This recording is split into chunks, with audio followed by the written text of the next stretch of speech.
Bonsoir à toutes et à tous. Merci de votre fidélité à la télévision Pacifique. Bienvenue, mesdames et messieurs, dans cette nouvelle édition d'information à la une de l'actualité haïtienne. Les cadavres de 6 membres d'une même famille ont été découverts dimanche matin dans la localité de Charrier, dans la ville du Cap-Haïtien. La thèse d'un empoisonnement est privilégiée en attendant les conclusions de l'enquête de la police scientifique.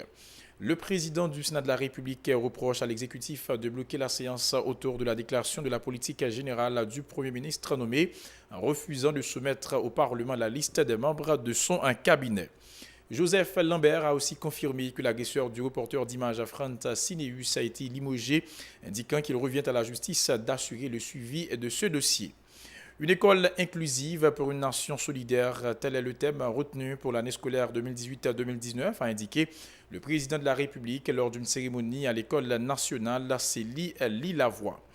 Les citoyens de la capitale expriment leur désarroi du fait qu'ils se trouvent dans l'impossibilité d'envoyer leur progéniture à l'école. Ils appellent les responsables à prendre des dispositions pour soulager les démunis. Reprise des opérations de déguerpissement des petits détaillants qui entravent la circulation automobile et piétonne à Pétionville. Les deals de la commune donnent la garantie qu'un marché moderne sera construit dans la municipalité. Voilà, mesdames et messieurs, pour l'essentiel de cette édition. Restez branchés sur la chaîne 54.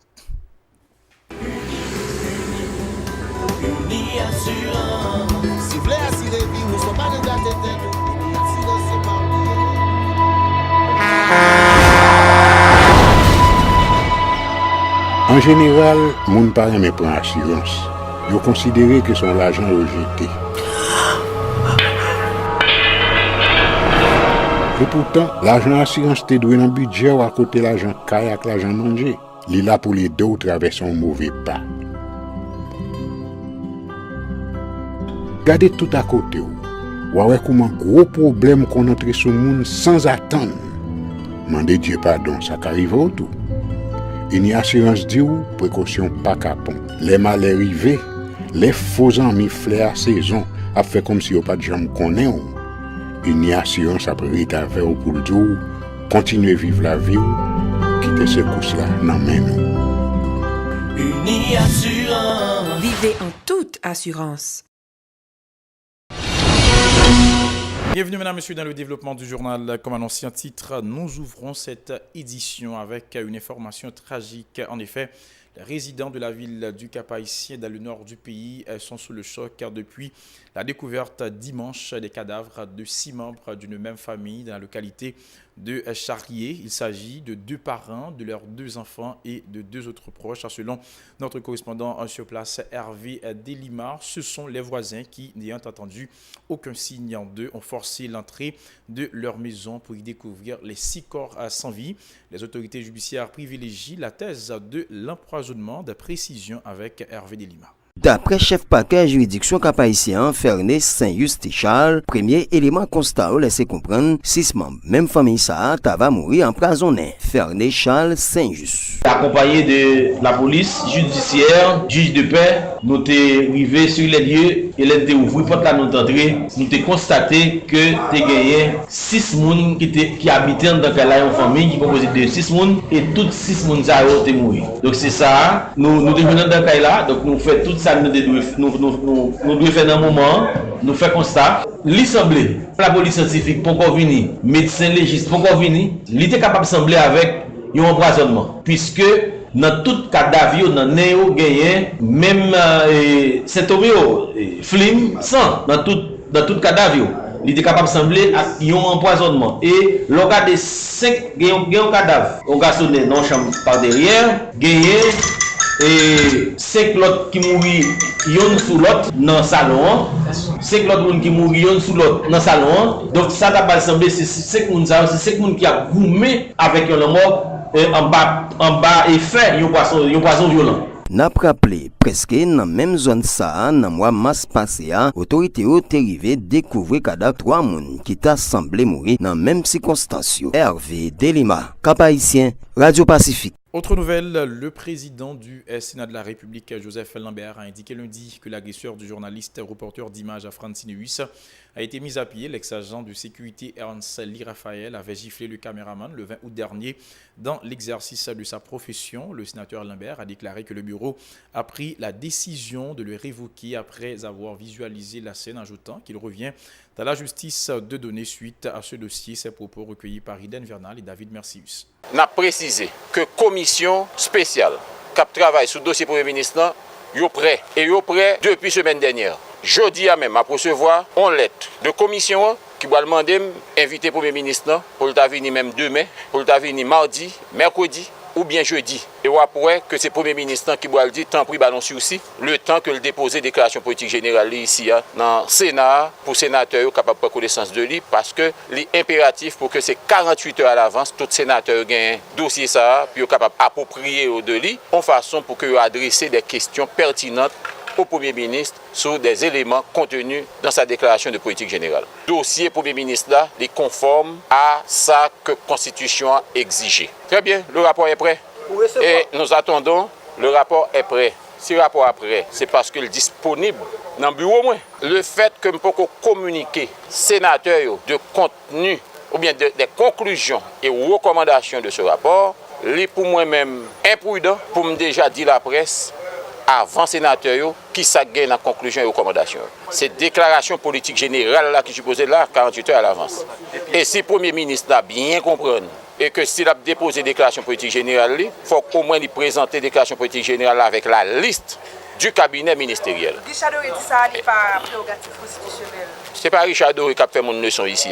Que Richard, le conseiller président de la République, là, parce que moi aussi j'étais conseiller du président de la République bien avant Richard Doré. Le président du Sénat de la République a par ailleurs fait savoir que la commission spéciale chargée d'analyser le dossier du Premier ministre nommé a remis son rapport au bureau sans donner de précision. Joseph Lambert n'a pas précisé si les commissaires avaient reçu confirmation de la Direction générale des impôts DGI que le notaire Jean-Henri Seyan s'est acquitté de ses obligations fiscales au cours des 5 dernières années. Toutefois, il reproche à l'exécutif de bloquer la séance autour de la déclaration de la politique générale du Premier ministre nommé en refusant de soumettre au Parlement la liste des membres de son cabinet. Joseph Lambert, toujours au micro de Hélène Vernal et de David Mercius. Tout comme un journaliste ou bien des journalistes ont été frappés par des agents qui promettent que m'a fait une enquête sérieuse et que des mesures sévères allaient être adoptées. Et comme de fait, je suis en mesure de vous annoncer que l'agent de sécurité qui était frappé journaliste, eh bien, il est révoqué. C'est la mesure extrême en pareil cas, parce que nous avons pour devoir et pour responsabilité de traiter les travailleurs de la presse avec sérieux, équité et en pile considération. Parce que sans la presse, le message ne peut pas aller, et avec la presse, les messages critiques, positifs ou négatifs, permettent que nous grandissions et permettent que nous apprenions.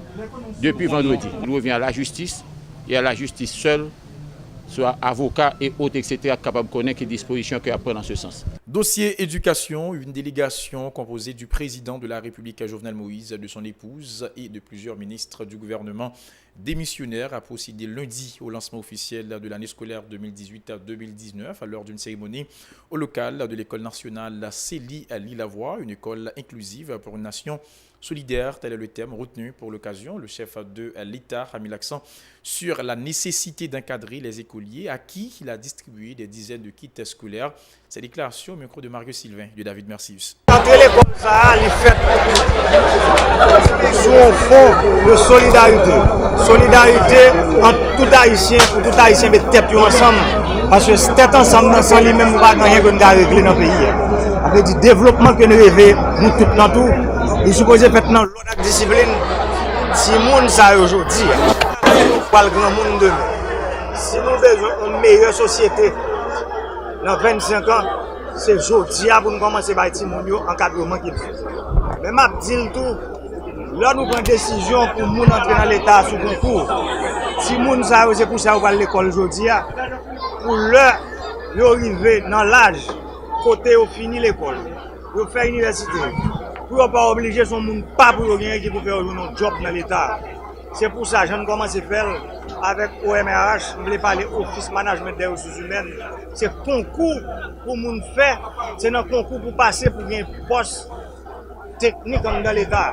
L'un dit concours, ces gens ça a commencé à faire le ministère de l'Agriculture, le ministère de l'Éducation nationale, en pile l'autre ministère dans le pays. Par exemple, pour nous mettre directeur départemental dans le ministère de l'Agriculture, pour nous mettre responsable bureau agricole communal, nous faisons concours pour 95 bureaux. Moun sa yo qui bon, qui pral diriger bureau agricole communal sa yo, moun c'est l'école qui a passé. Le ministre démissionnaire de l'Éducation nationale se dit déterminé à résoudre les différents problèmes que confronte le système éducatif. Il promet d'accorder une attention soutenue aux élèves à besoins spéciaux selon les titulaires du MENFP, Pierre-Josué Agénor-Cadet, qui était au micro de Francinus. Je suis déterminé dans ce combat visant à donner une autre image de l'école haïtienne, de l'administration publique qui se doit d'abord d'être au service de la collectivité. Aujourd'hui, au niveau national, au niveau du gouvernement, nous sommes là pour privilégier les intérêts collectifs sur les intérêts mesquins et individuels. L'effort sera mis pour en faciliter l'accessibilité, offrir des conditions adéquates d'enseignement et d'apprentissage et ainsi favoriser plus de justice sociale et davantage de solidarité nationale. En ce sens, le ministère de l'Éducation nationale et de la formation professionnelle travaille ardemment à créer les conditions d'une école offrant des chances égales de réussite dans la vie à tous les enfants haïtiens. Aussi, on appelle-t-il aux acteurs du système à faire preuve de compréhension, de solidarité et du respect des enfants haïtiens dont ils assument collectivement et individuellement une part de responsabilité dans leur formation. Faisons preuve d'éthique, soyons responsables pour la renaissance de l'école haïtienne. Il importe pour cela que la communauté nationale, dans sa diversité, s'approprie l'urgence d'agir en étant consciente des sacrifices à faire pour continuer à construire un système éducatif inclusif, moderne, efficient. Les citoyens de la capitale haïtienne expriment leur désarroi face à la situation socio-économique du pays, déclarant qu'ils sont toujours dans l'impossibilité d'envoyer leur progéniture à l'école cette année. Ils plaident en faveur d'une amélioration de la situation globale du pays en vue de soulager la population démunie. Écoutons-les au micro de Nancy Constant et David Mercius. Il dit 3 septembre, il pas 3 septembre, pas pour massio, il pour classe moyenne. L'on dit député sénateur et moun sa ka voye petit à l'école 3 septembre. Nous même si malé pied cherche pied sale, n'a pas pas nous en janvier en mois d'octobre. Et comme ça on fait pour nous produire plus machine pistache, plus machine charbon parce que nous pas d'éducation dans le pays. L'état pas mettre une base d'éducation pour nous. Kounya, ils font ouvertail l'école des familles des classes. Pour dire l'école ouverte menti. Économiquement parlant, l'école n'est pas supposée prêt, surtout pour parents dans le quartier défavorisé. À première vue, on voit que les parents, depuis l'année dernière, que ils doué l'école et même résultat de carnet petit, ils ne peuvent pas jouer. Alors je dis à la réouverture des classes, je crois que les bafoués, les galvaudés. Nous demandons un système éducatif rationnel. Comme un système éducatif rationnel, vous regardez l'école ouvrie, c'est Melali, c'est Merboudon, c'est petit séminaire, c'est moun sa yo premier jour l'école ouvrière, qu'à l'école. Mais petit peuple, c'est en janvier, oui, il y a de l'école. Et qui qui pas même cavoyer petit à l'école parce que les gens qui pas jamais carnet pour petit pour connaître ce que petit passé. Ces citoyens en ont profité pour réclamer que la lumière soit faite sur l'utilisation du fonds Petro-Caribé qui aurait pu contribuer notamment au renforcement du système éducatif haïtien. Ils soulignent que l'accès à l'éducation est garanti par la Constitution haïtienne. Leur déclaration. Est-ce que nous sommes capables de l'école? Pendant ce temps, nous avons une chance devant nous pour l'État te mettre l'école dans le pays parce que nous avons une chance que Venezuela te prête nous au COP, qui c'est l'argent Petro-Caribé. Pendant ce temps, on va regarder sous président Aristide pour te faire un lycée, c'est 300 000 $ mais côté besoin. Journée aujourd'hui, on a dit c'est 1 million $ besoin pour faire un lycée. Pendant ce temps, nous avons 3 800 000 $. On nous prend 800 millions $ seulement. Si nous avons fait un lycée à 1 million $, où est-ce que quantité de lycée on a fait? Ça fait mal, là on parle de l'école, maintenant de quel type de l'école? 85% au service d'une classe dominante, quand il y a qui propre l'école parle, qui ont l'école pour masse là, même là on parle de classe moyenne, classe moyenne, non, moi je dis à nous en phase de sacrer la masse et sacrer la classe dominante. En classe dominante, je dis à là, yo mettez l'école, yo prend l'école là, yo mettez en otage. Je dis à yo ba un type de l'école avec mon en bas yo kembe français, yo privatiser français et mais je dis à nous dit encore, seule solution c'est une bataille, c'est chavirer système non, attaquer le gouvernement dans tout compartiment. Le système que nous avons, c'est un système élitiste, comme si qui en faveur d'un groupe de monde. Nous pas faire éducation pour la grande majorité de la population vraiment. Pour l'éducation dans toute sa totalité, ce n'est pas un gouvernement qui peut résoudre le problème. Pour moi-même, un gouvernement, ce n'est pas lui-même qui solutionne, c'est le système qui peut changer. Haïti, dans la situation que l'il est là, seul moyen pour nous sortir, c'est retourner à l'ordinaire de Pléa. Et tout autant qu'on va retourner à l'ordinaire de Pléa, eh bien, pas quitter le ville cancérisé pour que ça arrive 6-7 là, pas plus grave.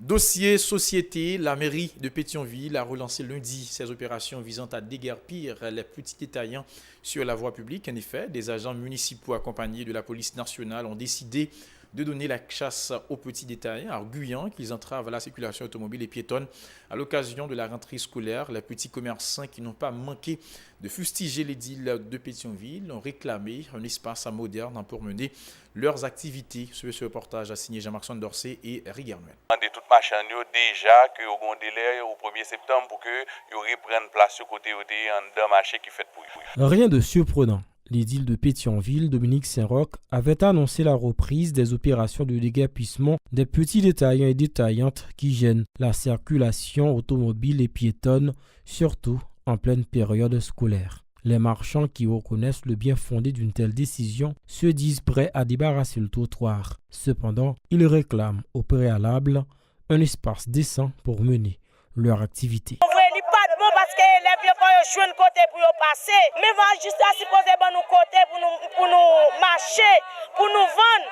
Ils choisissent maltraiter nos gens, ils veulent pas jamais monde qui dit rien pour nous, ils pas ba nous marcher puis maltraiter nous dans la rue à chaque jour, c'est ça le fait. Nous pas bon dans la rue, mais sauf que la demande de Dominique les la fait bagaille en tant qu'autorité pour côté pour mettre mon. Ces petits détaillants disent espérer une amélioration au niveau du secteur des affaires pour pouvoir prendre soin de leur progéniture. Ils dénoncent les agissements des sbires de la mairie qui les maltraitent et volent leurs produits. Même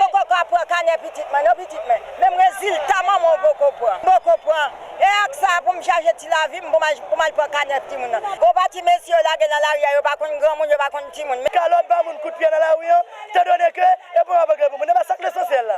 Mettre la gueule, là, mais voler ça, vous ne pas dire que l'important, non. C'est faire marcher, bail marchand. Le moment où faire marcher, on va le marcher, ou qu'a fait sauver. Le maire principal de Pétionville, Dominique Saint-Roch, a donné l'assurance que l'appel d'offres a été lancé pour la construction d'un marché moderne dans la commune. Nous allons construire marché cocoyer, espace devant 20 mètres par 30 mètres, et nous allons construire en structure métallique et son projet qui a coûté entre 30 et 36 millions de gouttes. Nous avons déjà disponible.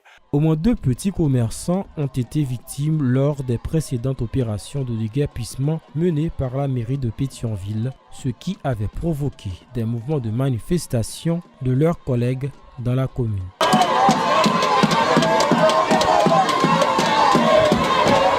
Voilà, mesdames, messieurs, pour l'essentiel de cette édition. Toute l'équipe vous invite à rester branchés sur la chaîne 54 pour la suite de la programmation.